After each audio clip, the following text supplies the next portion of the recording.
I wonder if Noah might answer a question from me about the hierarchy of the holy beings. I'm finding it a bit difficult to make sense of all the information I am taking in, and a bit of clarification on the following roles, titles would be appreciated. Spiritual guide, spiritual mentor, master, guru, teacher, holy beings, enlightened beings. I understand that the lineage masters comprise of all those who have gone before us and whose teachings have allowed us students, disciples, to follow the path. I am also wondering about angels, as in, are they mainly talked about in the Christian teachings, or do they feature in Christianity, Buddhism, and Islam? Thank you. So, when we first encounter the path, it can be like a lot of information. It's like a feast before us. Yeah, it's a very beautiful thing. So make sure you take time to digest as well and relax into the information. But it's beautiful to have questions, and the more you actually digest, the more questions will arise as you go along. So make sure that you have that balance of digesting and then going in for more. But the list of these titles or roles, in essence, all refer to the same thing. And they all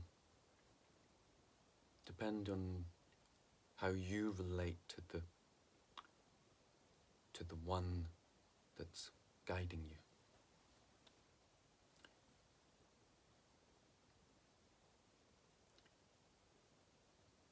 But we could say the first 5 are really our relation to a human being who we can see and perceive, and the holy beings and enlightened beings, although they may be a human being, that they are divine beings who are also beyond our perception. Yeah. And the practice of Guru Yoga is how to bring the union of those two together, of perceiving an enlightened being as a human being, perceiving the Buddha as a human being. So an enlightened being or a holy being is called a Buddha. But someone who's guiding you might not necessarily be enlightened. Yeah. So your spiritual guide, like the qualities of a Buddha are profound. Yeah, it's that someone who's at one with God. Whereas your spiritual guide, they say, the qualifications of a spiritual guide in these times, according to Buddhism, are the minimum qualifications are the one guiding you is kind, and they're one step further than you on the path. If you meet someone like that who's kind, and they're a bit further than you on the path, then you can take that one as your spiritual guide. That's the minimum. And then there's other qualifications, like that they have more knowledge than you. They've engaged in more training than you. They've realized emptiness and many, many other qualities. And some beings have all these qualities. And many guides have some. Again, if it interests you, you can ask about what those qualities are. But those terms, in essence, all refer to the same, a human being, a spiritual guide, spiritual mentor, master, guru, teacher. again, we can maybe say actually that, like, just as holy beings and enlightened beings also refer to a very high dimension, a teacher can refer to the lowest. Kind of guru, master, spiritual mentor, spiritual guide, kind of usually refers to a deeper personal connection, whereas a teacher could just be someone you go online and you have some teachings from them, but there's no real karmic bond.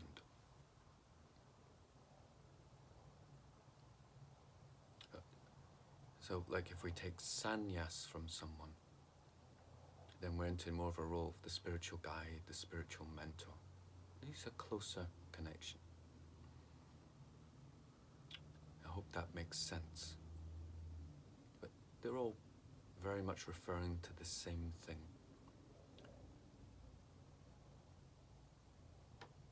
But really, whether you see your spiritual guide as holy, that depends on your perception. So again, that's entering into the teachings of Guru Yoga, in which you're working on that connection specifically. Whereas if you don't want to practice Guru Yoga, then we can say you have a teacher, in which they give you information and you practice it or not. And other than that, there's no other relationship, really. Yeah. So when we're talking about the lineage masters, then they engaged in a deeper connection. The connection through realization, be more to say. So we understand what an unbroken lineage is. We experience a lot of that in Christianity, where people are miserable. We have these terms, don't we? Catholic guilt, the sin, the religion is a burden that makes you depressed and unhappy, and all these wrong conceptions around reading these words in a book. And many of the Christian mystics that I know, they had to go to Buddhism, to Sufism, to understand what Jesus was teaching, to enliven it again.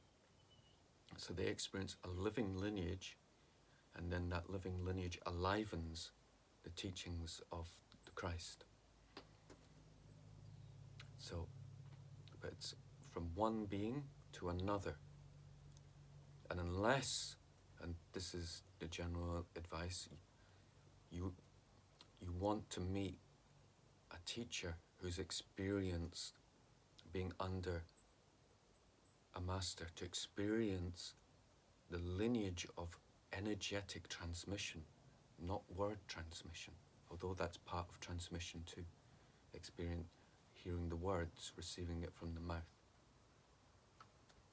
So I hope that makes sense. I think we intuitively know the importance that the teacher we followed, they had a teacher.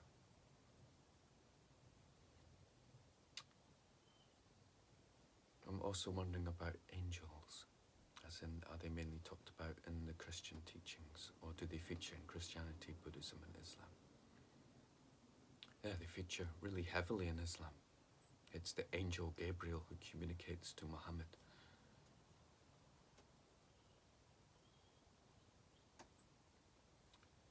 In terms of lineage, we could say Islam is almost, it's like the rebirth of Christianity. Because Christianity was broken and interfered with, then Islam came to restore the message, and we know that there's an unbroken transmission now.